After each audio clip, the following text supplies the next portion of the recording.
And let's say about a month ago, Brian said, you know what? I really want to promote Innotech. So I'm going to use social media to do it, but am I going to use it effectively? What should I really be doing? How do I know my message is getting out? How am I going to get my message out?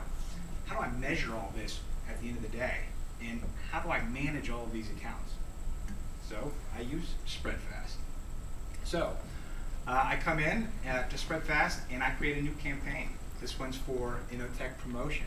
I started it September 28th, and I wanted to go through October 30th so that I can do a little bit of promotion afterwards and some follow-up and things like that.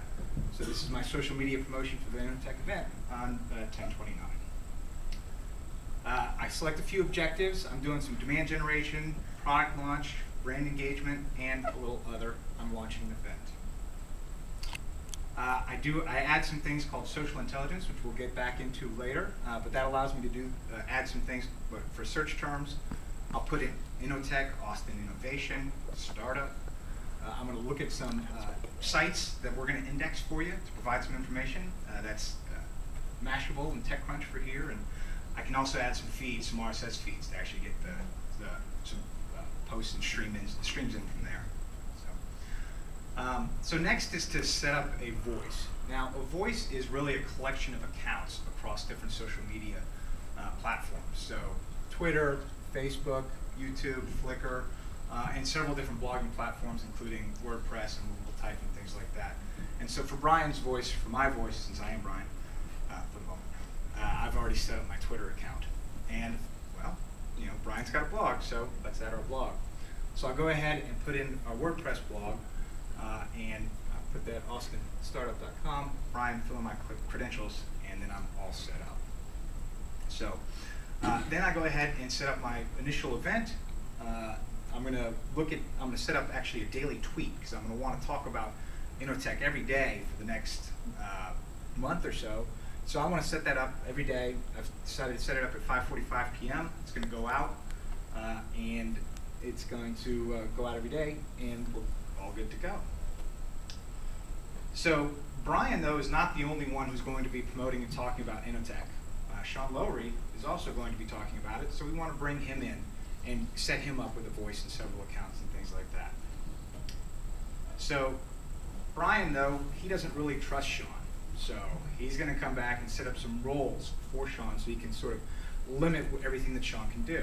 So I'm going to come in and, you know, in here, create a new role and really be able to limit what other users are doing on the site. So I go ahead and I add Sean. I have Sean here, and he, I'm going to set him into the role where he doesn't get to do a whole lot, but I get to watch him.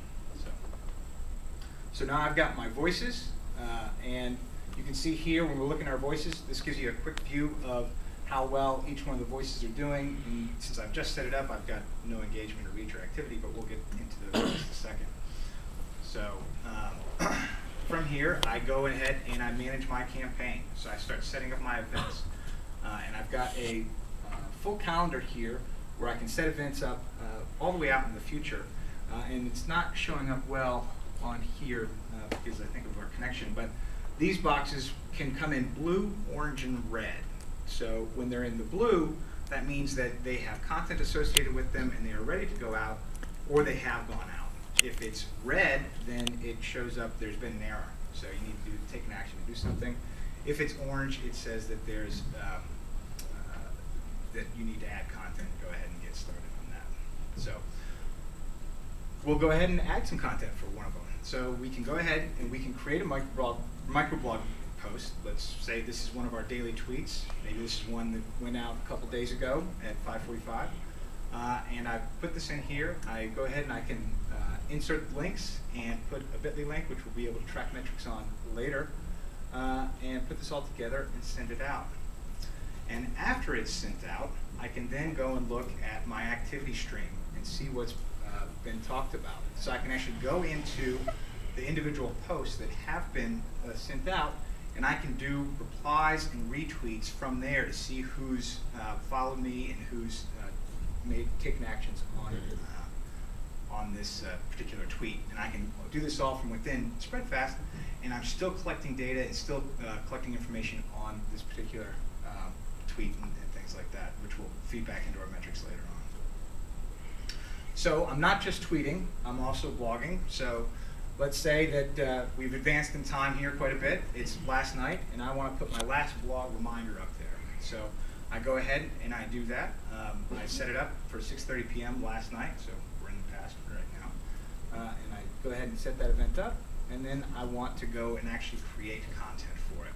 So when I'm creating content for this, I have some tools in here available to us, and that's that social intelligence piece. So that allows me to go and click on this light bulb here, and then I have that stuff that I set up at the beginning with index sites, search terms, and feeds. And the really crucial, interesting thing here is that I can take this information and insert it directly into our platform. And you can, help you have content to blog about, insert interesting links, and all sorts of fun things like that. Now, it's been the end of the month. I want to go and I want to show Sean how well we've done with our promotion here. So I have to go check into my metrics, and I can go ahead and see at a high level, okay, where I've done with our blogs, Facebook, Twitter, all the different accounts like that. So I have a big summary view available. I can push these out, and I've got nice pretty pictures to show Sean and prove how well we did. But I also have a deeper dive view where I can actually get very specific information about how well each account did, how well I did by each channel, and I can also go in and check via my different voices. So I can say, me as my Brian voice, I did all this work and I did so much better than Sean did with his voice. Of course, I didn't let him do much because I was jailing him off, but we won't tell him that. So that's the detailed view there, and that's about it. So thank you. Just in time. Any Thanks questions? a lot, Scott.